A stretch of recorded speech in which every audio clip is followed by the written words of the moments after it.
Nebuchadnezzar I, circa 1125 to 1104 BC, was the fourth king of the second dynasty of Isin and fourth dynasty of Babylon. He ruled for 22 years according to the Babylonian king list C, and was the most prominent monarch of this dynasty. He is best known for his victory over Elam and the recovery of the cultic idol of Marduk. He is unrelated to his later namesake Nabucadnezzar I, who has come to be known by the Hebrew form of his name Nebuchadnezzar. Consequently, it is anachronistic but not inappropriate to apply this designation retroactively to the earlier king, as he does not make an appearance in the Bible. He is misidentified in the chronicle concerning the reign of Samas-Suma-Ukin as the brother of Sirikti-Sugamuna, probably in place of Ninurta-Kudurri-Usur I. He succeeded his father Ninurta-Nadin-Sumi and was succeeded in turn by his son Enlil-Nadin-Apli, brother Marduk-Nadin-Ahe, and then nephew Marduk-Sapik-Zeri, the only members of this family known to have reigned during the dynasty. The Enmeduranki legend, or the Seed of Kingship, is a Sumero-Akkadian composition relating his endowment with perfect wisdom by the god Marduk and his claim to belong to a distant line of kingship from before the flood, and to be an offspring of Enmeduranki, king of Sippar. It begins with a lament over preceding events. At that time, in the reign of a previous king, conditions changed. Good departed and evil was regular. The Lord became angry and got furious. He gave to command, and the gods of the land abandoned it. Its people were incited to commit crime. The guardians of peace became furious and went up to the dome of heaven. The spirit of justice stood aside, who guards living beings, prostrated the people. They all became like those who have no God.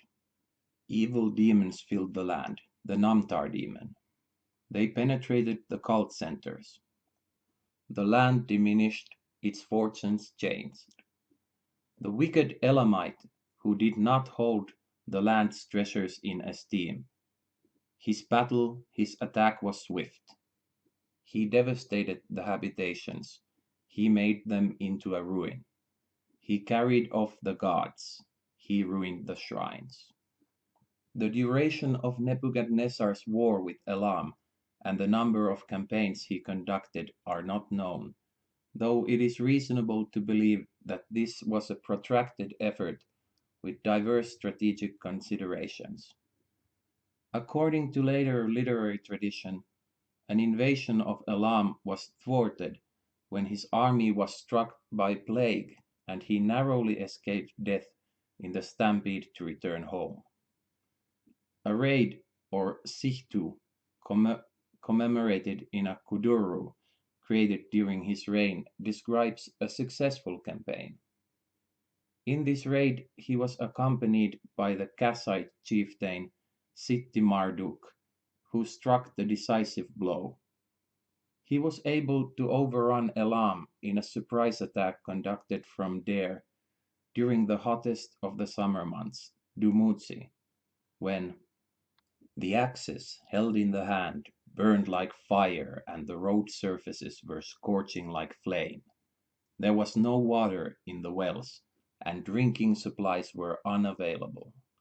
The strength of the powerful horses slackened, and the legs of even the strongest man weakened. According to the Kuduru, Nebuchadnezzar routed the Elamite king Hulteludis in Susinak on the banks of the river Ulaya, in an engagement that saw the dust of the battle darkening the sky.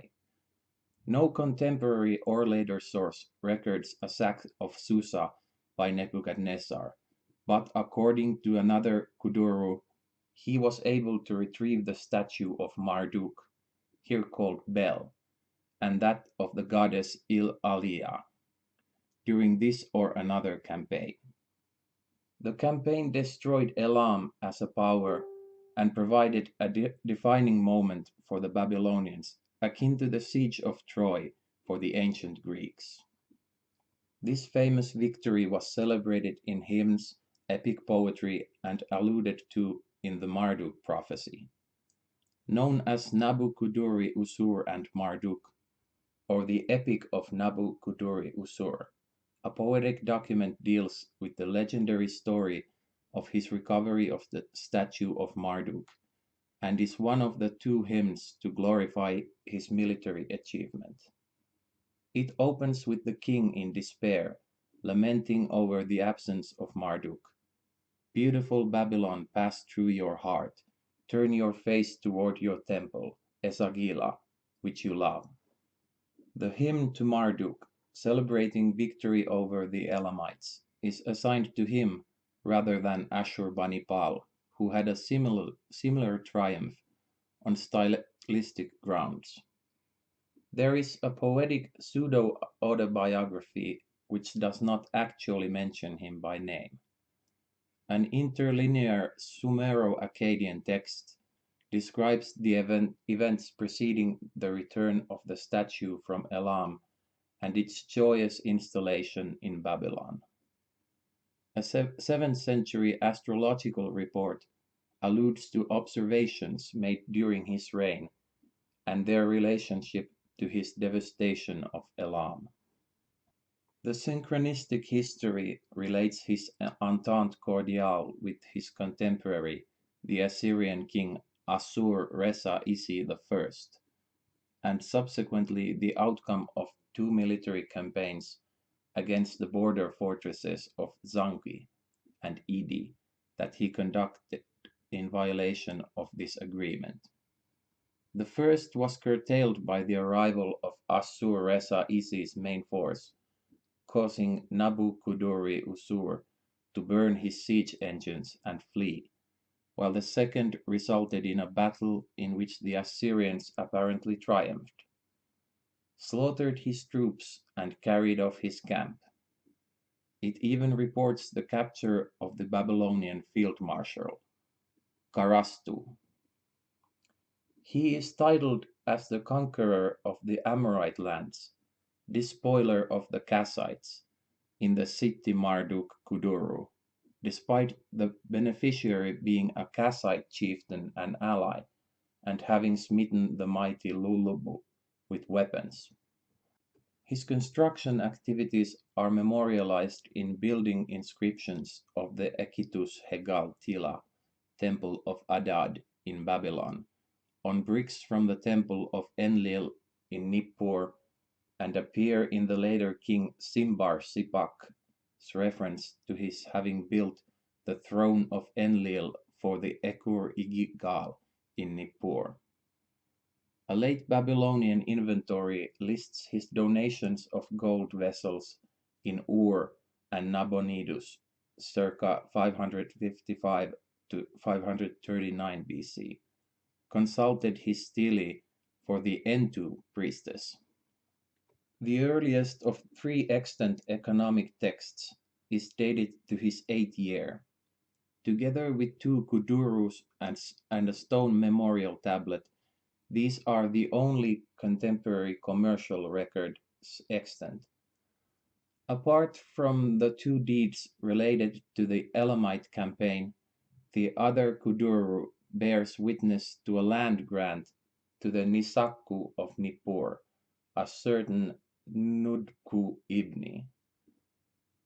His name appears on 4 Lorestan bronze daggers, and there is a prayer to Marduk on 2 more. He may be the Nabucuduri Usur who is mentioned in the Chronicle of Market Prices, which records his 9th year, but the context is lost.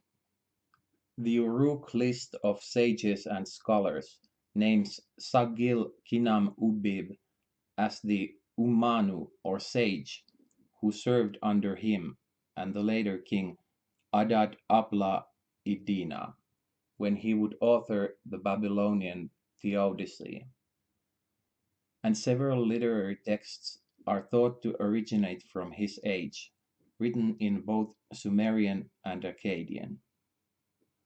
Lambert has suggested that it was during his reign that Marduk was elevated to the head of the pantheon, displacing Enlil, and that the Enuma Elis was possibly composed, but some historians claim an origin during the earlier Kassite dynasty. A text concerning chemical process, imitations for precious stones, bears a colophon identifying it as a copy of an older Babylonian original, but places it in his library.